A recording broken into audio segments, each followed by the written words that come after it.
Hello, bonjour, namaste, ni hao, and ohio, everybody. What is going on? It is Galeriot here. Welcome back to the YouTube channel once again for another Danmachi Memoria Freese video. And today we are going to be updating my tier list for both the adventure and assist side with the new Argonaut and Ariadne. And then after all of that, we are going to check out the Japanese tier list and see where they rate Argonaut and Ariadne and what they have to say about the two new units. Now, of course, if you guys going to enjoy this video, smash the like button, subscribe to the channel for more Danmachi and Danmachi Memoria Freese content, and let me know in the comment section down below, where would you guys rate the new Argonaut and Ariadne? Would you rate them highly, or do you rate them somewhere in the middle, or do you rate them extremely low? Let me know in the comment section down below. Now, of course, we know that they're not going to be rated low. They're the brand new spanking units. Danmemo has never failed to at least make a unit at least B tier when it comes to a new unit effectively, or I should say in this case S tier. Because remember, by the way, that we are following the updated tier list system of triple S, double S, S,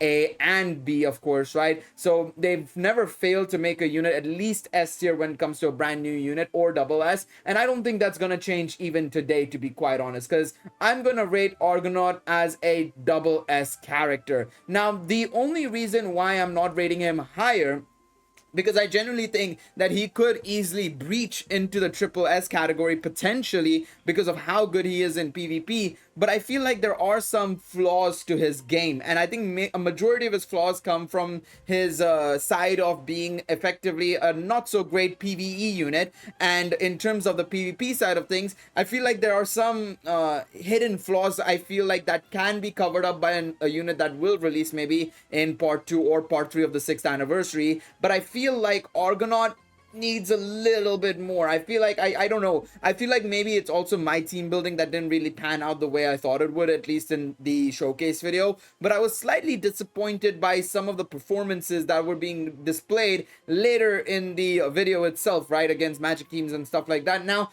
when it comes to magic teams, I was kind of expecting to take a big beating, in all honesty. I was expecting to take a beating against magic teams. Against physical rush teams, I was expecting something similar. But I feel like some of the hybrid turn 2 teams and everything, I feel like I was still losing out tremendously against those teams. And I felt like, well, that wasn't what I was expecting. I was expecting him to be excellent against stall, which we saw, of course, when we faced against MGG. He did a fantastic performance there, right? And then of course we take a look at some of the other teams he faced, and it was just not working out, to be quite honest. Now, of course, one thing to note in that showcase, that we were using the trial Argonaut, which obviously had the trial Ariadne, and it's not Ariadne is not an assist I'd use in PvP, and we'll come on to that in just a moment when we tackle the assist tier list. But I feel like that also didn't really help the showcase that much, so maybe I am judging him a bit too harshly. But we'll check out what the JP tier list has to say, and I'm very curious to see how this will evolve in this upcoming week. I'm probably going to be doing the next tier list thing live potentially, or I'll do a very early version of it once we get the part 2 units,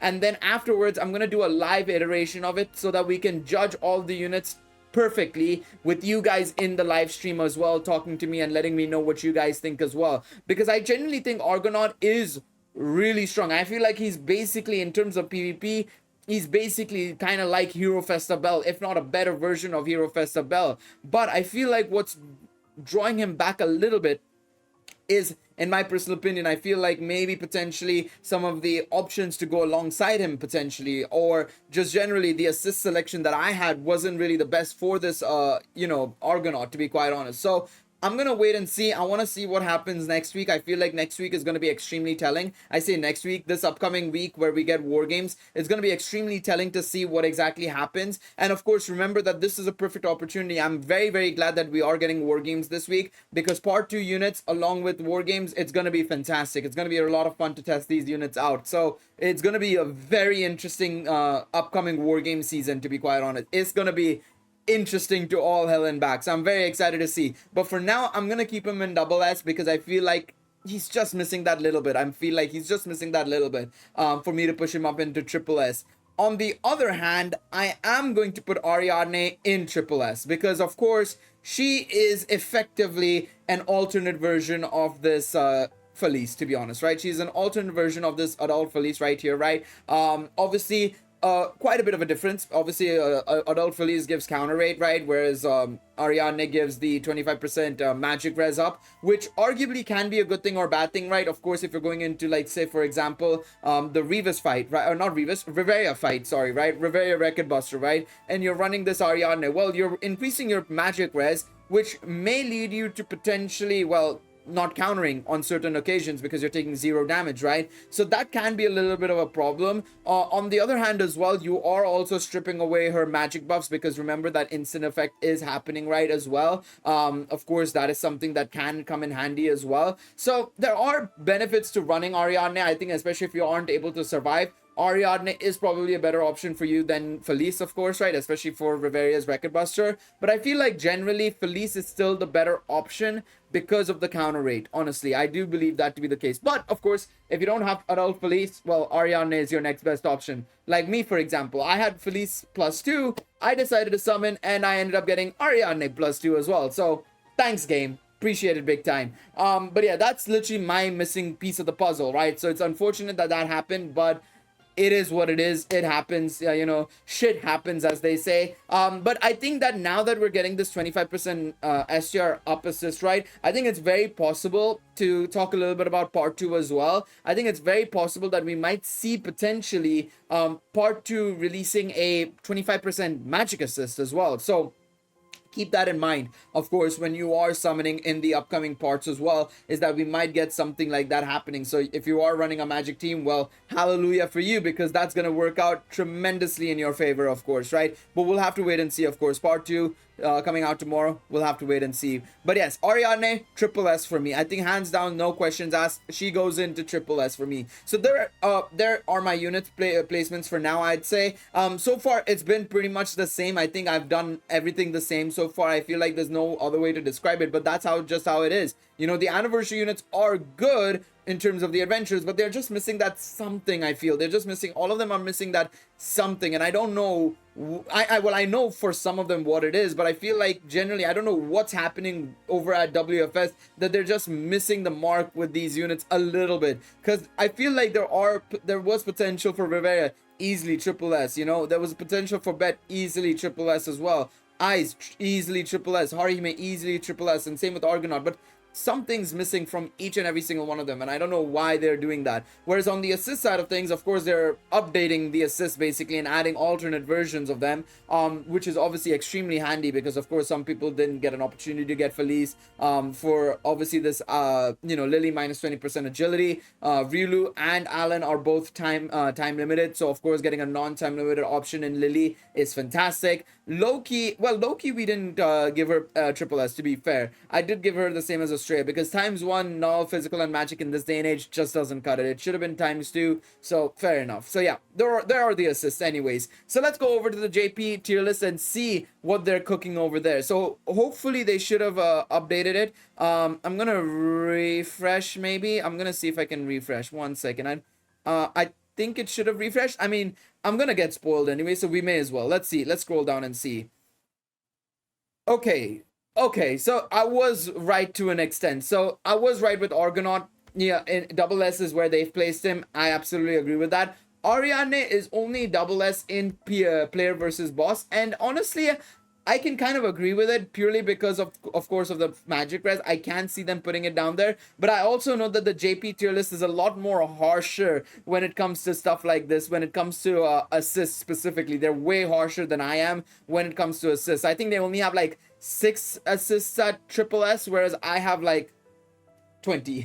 I have like 25 of them, but I put them there because I feel like they're that valuable. So yeah, but obviously opinions are opinions. It's very subjective, so I can understand that. But adventure wise, they and I agree with Argonaut and generally with all the other units. So let me take a look at Argonaut first, and then we'll take a look at Ariadne in just a second. So Argonaut, what are they talking about to you? What are you saying? Ooh, nice. They actually have it in English. Cool. I wish they would put this in English as well, so that would make life easier. All right. So, adventure strongest ranking, double S in PvP, S in single boss battle. Of course, remember that I agree with that comment. I feel like it's probably even a bit worse, to be honest, because the problem with the Argonaut, right? And I'm assuming they'll actually mention it, is that a lot of his damage for his single target attack, the third skill, as well as his additional actions, is reliant on debuffs, Escher and magic debuffs. If you don't have that, it's very tricky. And of course, Record Buster doesn't really have that. 7th Zone does have that. And of course, maybe some, stages of Familiar Rush will have that, but it's very rare. So keep that in mind. Okay. It is possible to give yourself 2 times immunity to physical and magic attacks. In skill 1, Eternal Promise, you can slowly give yourself an agility buff, 2 physical attack immunities and magic attack immunities, and the additional actions, powerful fire attribute physical attack can be up to 200% damage if the conditions are met, like I said. The main feature is that it can be released with the power of rising, okay? First of all, the slow buff can be expected to be useful in PvP content, mainly in PvP content, and it is very powerful that it is difficult to remove the buff on the first turn. Like I've been saying, him being slow avoids the opportunities for certain units to strip away those agility buffs. Along with that, 70% agility increase, so it has a potential to move even faster on the second turn. Although it is only yourself, there is also the physical and magic null immunity as well. That's twice, not times 1, it's times 2. So after activating this buff technique, you will not be incapacitated and you will be able to connect the attack of skill 2.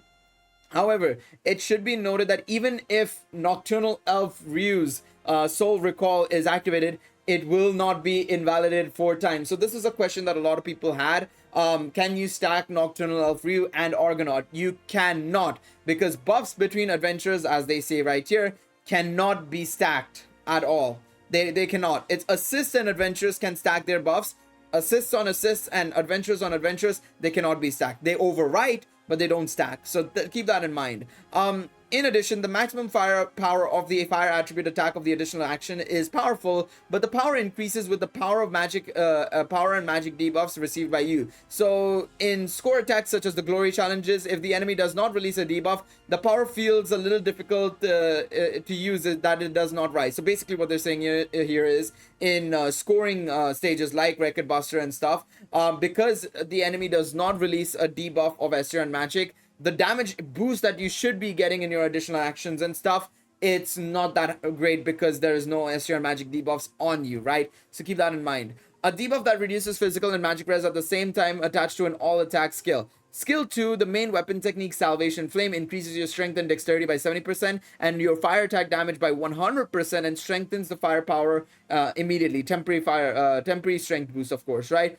It is characterized by the ability to remove the overall AoE damage reduction effect of the enemy, which is great. And then along with that, physical and magic res minus 40% at the same time. With the second move alone, you can greatly increase your firepower. So if you can prepare a fire res debuff from the side or a damage debuff against all attacks, you can increase the power even more. As an example, it is also recommended to combine with Bet from part 1 of the 6th anniversary, which has the same attribute and attack type.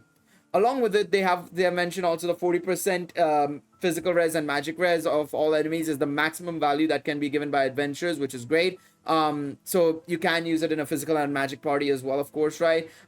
Since there is also a possibility that will be an organization that will make you go on a business trip.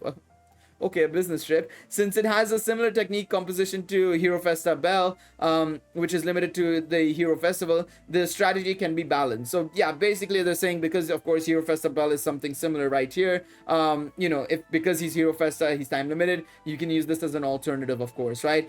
For example, you can use skill 1 into skill 2, and you can expect to be fully active in PvP battles by focusing on all-round attacks while using technique 2 to consume the enemy's invalid effect while supporting allies with firepower. So yeah, pretty much exactly what I think about this unit. Of course, they've nailed on the head some of the key points about this Argonaut. It's very interesting. It is very, very interesting to say the least, honestly. And I think double S makes sense. I'm curious to see, again, like I said, what part 2 brings along, because if there is a unit that helps this guy out, maybe, but not right now, I would say. Not right now. All right, let's take a look at Ariadne next. I'm very curious to see what they've got to say about Ariadne now. So yeah, evaluation wise, A rank in PvP makes sense, and player versus boss or single boss battles, Record Buster stages, double S, right? The first assist that can increase the magic res of all allies by 25%. That is actually true. I didn't even think about that. I do wonder if we will get like a 25% P-res assist then, maybe potentially. Thread of Eternity, Ariadne is an assist character who can increase the strength and magic res of all allies by 25% when MLB, right? First of all, the assist, which can increase the power of all allies by 25%, is a skill that only Felice from part 2 of the 5th anniversary possesses. So we can expect her to play a new active role as a candidate in Record Buster and score-based quests such as 7th Zone and stuff, right? In addition, another buff, the 25% increase in magic res has been updated from the previous maximum value of 20%. For example, in the battle against Record Buster Viveria, where magic attacks are powerful, the damage taken will be greatly reduced. The quick reaction effect can also remove the magic buff of a single enemy, and it works well with strong buffs against magic attacks and may prevent allies from falling. In terms of performance, it can be expected to play an active role in score attacks such as the Record Buster and 7th Zone, but it is also a good idea to organize a magic party if it is popular in PvP battle. So yeah, very interesting assist, of course, right? And obviously, I think I agree with them as well with this point. I mean, I think we're on the same wavelength. We are on the same wavelength. It's only that their scoring is a little bit more harsher than mine's is.